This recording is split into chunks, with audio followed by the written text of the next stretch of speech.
Good afternoon guys, and welcome back to the channel. Welcome back to a little bit more of talking about putting, talking about make rates and what you should be expected to see. One big thing, and you'll see by the title, are you always missing low? We're going to talk through that today and what the benefit is of missing high. So overreading putts.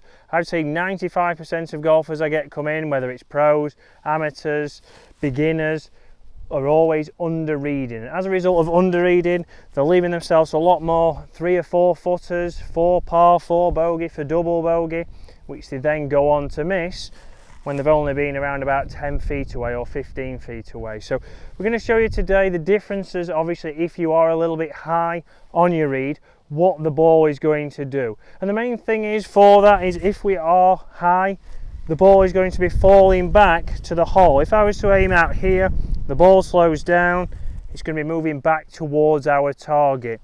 The opposite here, if I've hit it low, and a lot of times people will hit it low and hit it firm, that's going to be running away from the hole to start with, and normally going with a little bit more speed. So sometimes you're better off aiming higher, taking a little bit of speed out of the putt and letting it fall with the break. So we're going to show that as an example here today. So I'm going to read the green now with aim point. I'm going to be able to think about, right, where is my read? This is a breaking putt, more severe at the hole. So my green read there is on the flag. So the flag is around about a foot outside the right. So that's what the break I have read gives me. What I'm going to do now is I'm going to aim a ball in between the hole and the flag, and we're going to hit it at the pace to try and make that. So I've lined this up now, and this is a good test for you to do to start testing your green reading. I've gone halfway in between there now. I'm going to make a good practice stroke. Okay, and then in I come.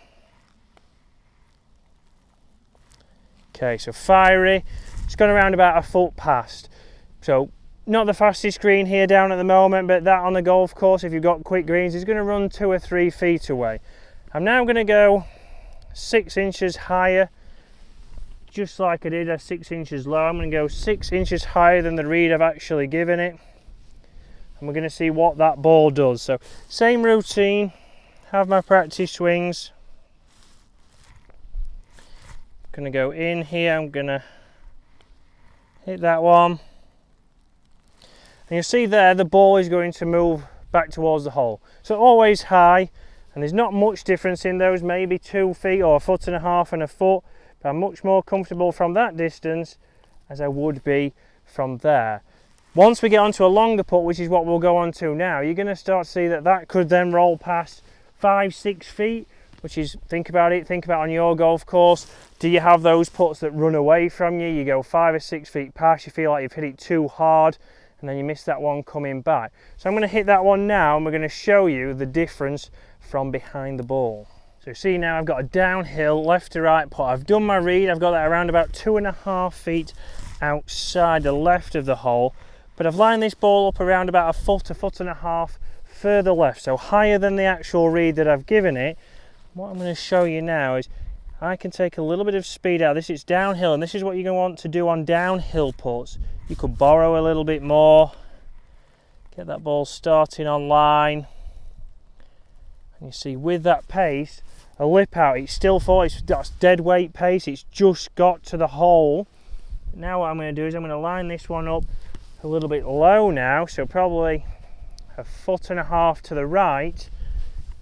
On that pace, I'm going to have to hit it much harder. There now, you can see that's aimed in between the flag and the hole.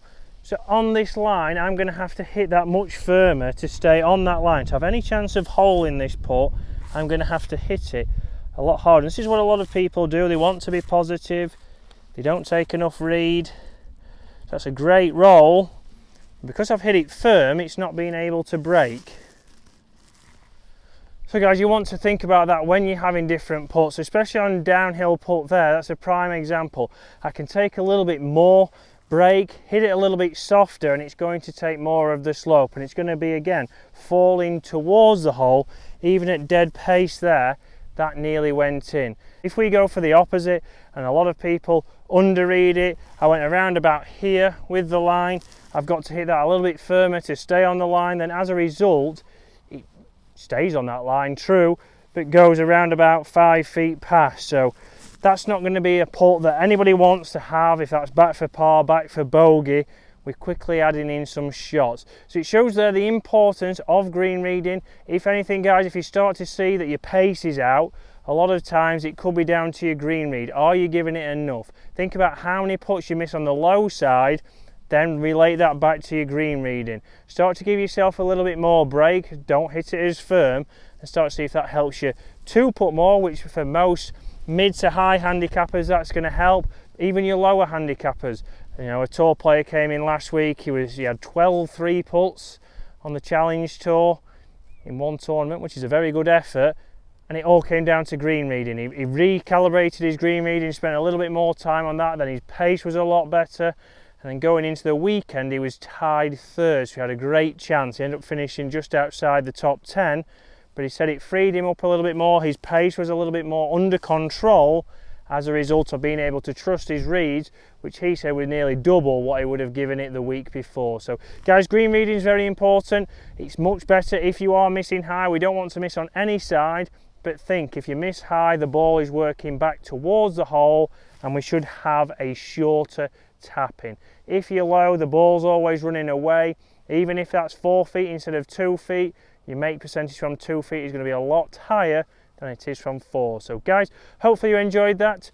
Look out next week where we're back on talking chipping, how close you're supposed to hit it from different lies.